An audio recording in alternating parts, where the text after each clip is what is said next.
It's not time to look at what the papers are reporting this morning. Let's have a quick run through. The Nation newspaper reports on Tinubu, governors, ministers, APC chiefs in midterm review. President to rally party members behind its reforms. Good governance in states. And then the Punch newspaper speaks to insecurity, terror threats. Senate, Zulum demand swift action from President Tinubu. This Nigeria speaks to insecurity. Northeast under terrorist siege. Senators raised the alarm.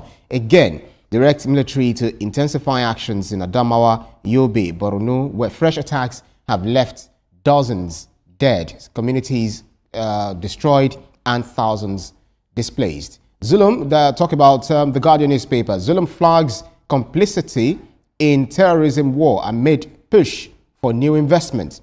Nigerian Blueprint says we have Boko Haram collaborators among politicians, soldiers. That's according to Governor Zulum. Says let's remove politics, end this madness, quote unquote madness, in 6 months. Senate urges intensified military action. The Platform Times, terror attack scare.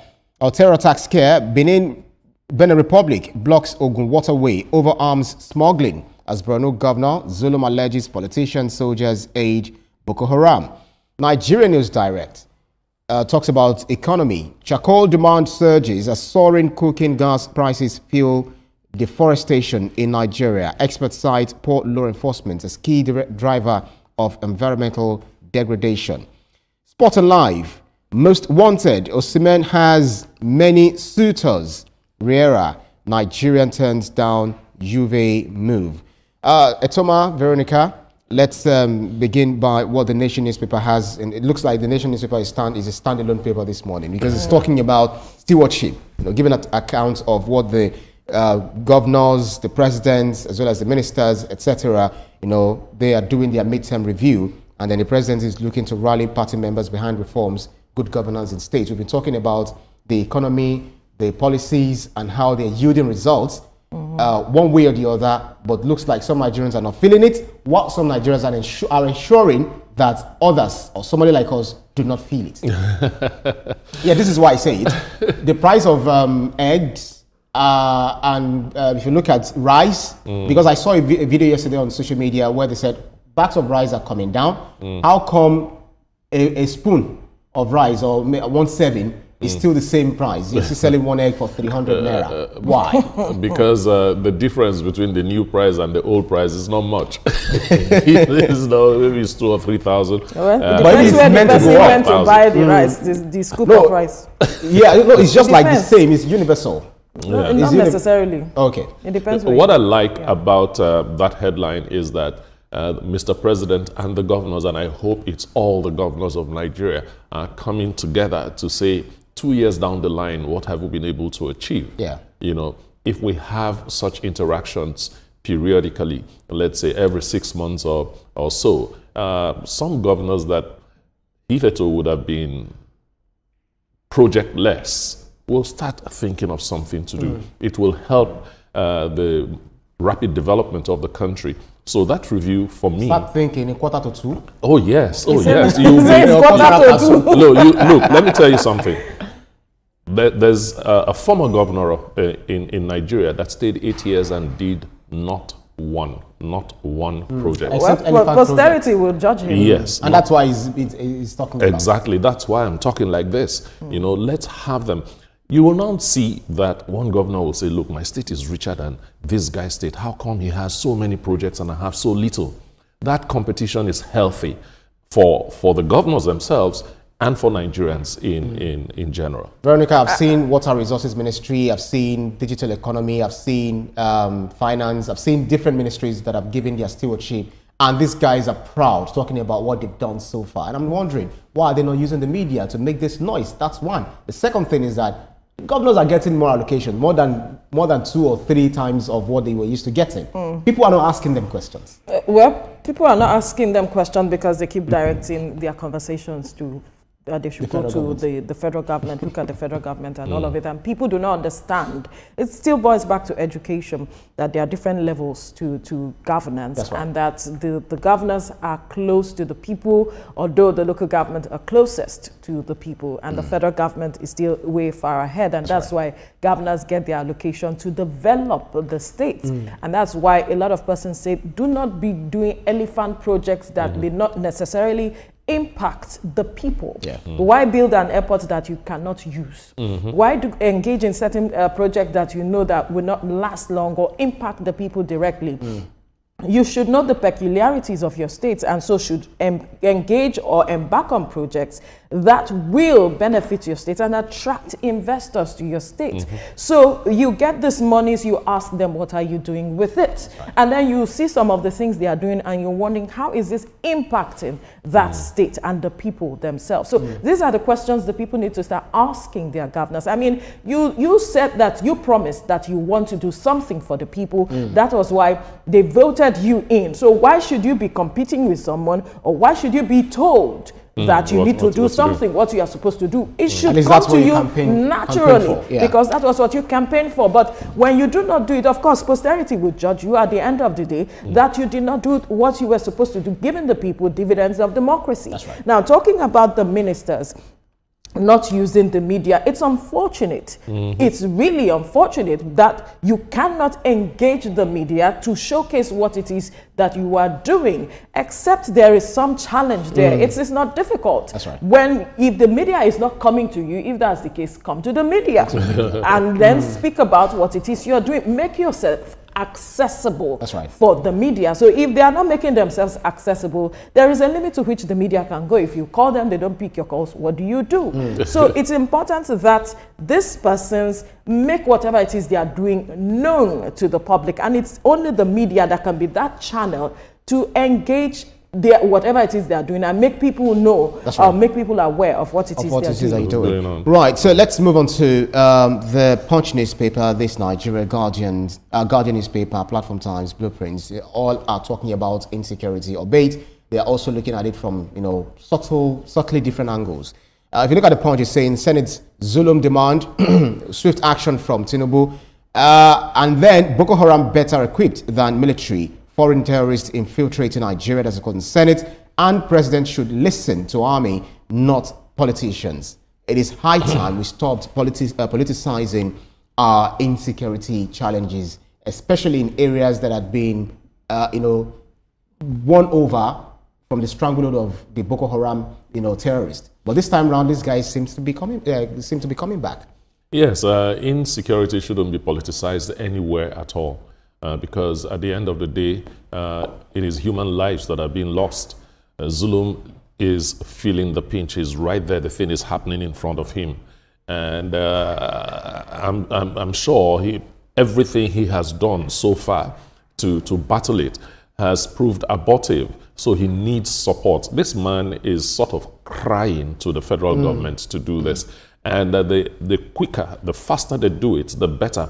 Because if you are in an insecure place, 1 minute makes a big difference, not to talk of one full day or a week, So I would advise that the National Assembly, the executive, and everybody should listen to him seriously and do something about it. There was a time on this table that I said, look, why don't we declare a state of emergency on security so that the federal government will focus man, material, money, and everything into fighting this? It's becoming really embarrassing, very, very embarrassing for a country like Nigeria to have this problem lingering for so long. And you could, and to see that Governor Omar Zulum, since he came to office, has been doing so much. He's been, resettling the IDP, the persons, taking them back and all of that. But he made a damning allegation or allegations that we have Boko Haram collaborators. If you look at the blueprint, for instance, we have Boko Haram collaborators among politicians, soldiers. Who could these collaborators and soldiers be? Politicians, rather.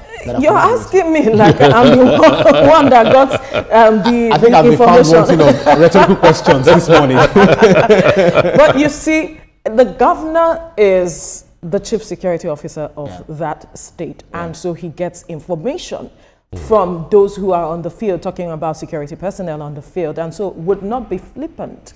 I believe he will not be flippant with his statement. Especially because he's always on his toes. This is not the first time he's talking about things like this, and he has always called out people, and I'm wondering why it is challenging to act on some of the statements he has made. Recall that even the Plateau State governor had made some statements similar to this at some point.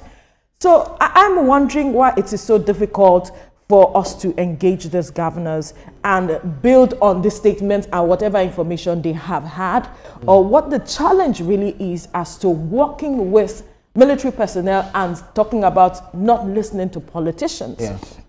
How do you profiteer with the lives of people? How do you profiteer with challenges of destruction of lives and property? How do you even sleep at night when you know that you are profiteering from all of this so you can negotiate something? You should think, if you are part of those that are contributing to what Governor Zulum is saying. It is sad that we are doing this to ourselves. It is often said that a thief cannot necessarily get into your home or get into a country like this if they are not people who are aiding them. So it's important that we begin to flush out these persons, because we know that government has budgeted so much, government has put in so much effort at addressing this, but we have these persons who are saboteurs and not allowing us see the necessary results we should get. So government should clamp down on them as quickly as possible. Let us bring it down south. Still on security, if you look at the platform Times, saying that terror attacks scare, Benin Republic blocks Ogun waterway over arms smuggling. This is still in relation to what we reported, what we just talked about, of politicians, soldiers who are alleged collaborators with the Boko Haram terrorists. I wanted to say fighters. And if you look at the pictures, here is also relating to the EFCC, the Economic and Financial Crimes Commission, nabbing 35 suspected internet fraudsters in Benin. So it's a holistic problem where you talk about bandits, you talk about terrorists, you talk about collaborators. That's a new maxim that has now, lexicon that has entered into, this whole thing. This is following Benin Republic. Is it Benin Republic that shut our borders against, this is waterways. Yes. Now it was our borders because of arms smuggling. So it is coming through the south, apart from the one coming from up north.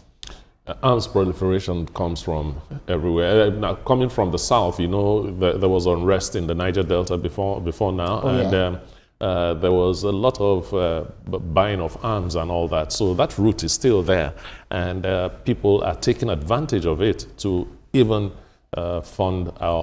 supply arms to Boko Haram. That's right. So if the Benin Republic has decided that, look, we've had enough, maybe some of those small arms are getting into Benin Republic and they are not happy about it. But do remember, they're pulled out of ECOWAS.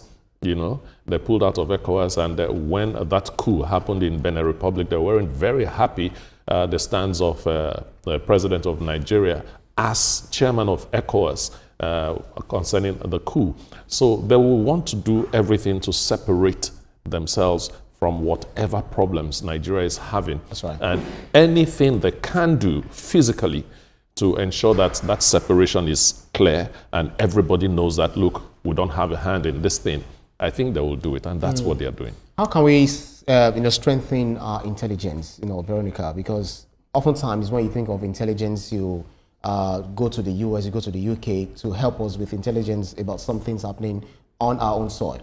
And then if you think of, okay, earthquake is going to happen, you run to Japan. When can we have our own homegrown solution, as you've also been, thinking about it? Ibrahim, intelligence gathering is not our problem. Really? It is the will to work with the information we have gathered. We use political will, whatever name you want to give it. It is to ensure that, look at Benin Republic. They decided, shut your borders to these people, whatever the consequences. We want to address this matter from our own end. It is because they gathered intelligence and they knew that this is the step we need to take. We have been gathering intelligence for God knows how long, Ibrahim. So intelligence gathering is not a challenge. It is the will to ensure that we take the right step to addressing this matter, what I am looking at is Southwest governors begin to sit and look at how do we address this matter of porous borders that we are seeing arms smuggling, that we're seeing that this has become a route and a channel. That's right. We have said we are getting forest guards. If we are getting that for also, we have Amotekun as well, who have been doing a lot with regards to security issues locally. How do we harness these people to ensure that we man our borders and ensure that they can address this matter as well in collaboration with the federal police, the military, whoever is on the ground to addressing this matter. The Southwest governors need to start speaking. Beyond agriculture that they have spoken about, security is also a major issue that they should talk about, because if you do not address security challenges, whatever you are doing concerning agriculture may not yield the results. You even talked about agriculture. How much of it have we seen? How much result have we seen following the meetings and all of that? All right. The devil is in the detail. All right, let's go to Nigeria News Direct. If you look at this, charcoal demand surges as soaring cooking gas price fuel deforestation in Nigeria. Experts cite poor law enforcement as key driver of environmental degradation. It's something as we're having insecurity in our forests, we're also having degradation of our forests. You know, it's a complex problem. It's a complex thing. And if you look at Amazon, which seems to be the largest, forest. Is a rainforest or thereabouts, helping our ozone layer, our climate and everything is also being affected by deforestation. Because some of these things are, I think you use one word, gentrification, where they just cut all of these things and build house there. But we need to also protect our forest. At the same time, we also need to feed by cooking. Okay. The population is growing every day. Yes. Number one. Number two, inflation is also growing every day. And getting cooking gas, which funny enough, 98% of homes in Nigeria, I don't know if my statistics are right, but that's the way it feels. It's gotten to that point. And cash is not flowing into people's hands the way it should, because inflation has swallowed a whole lot of it. So you have to feed your family. You have to survive. If coal is cheaper, I actually saw this thing happening. You know all those charcoal stoves? Yeah. It's moving in the market. A lot of people are buying the stuff. We thought we moved past that unfortunately, era. we are there again. We are there again. And as far as population is growing, we have many more mouths to feed.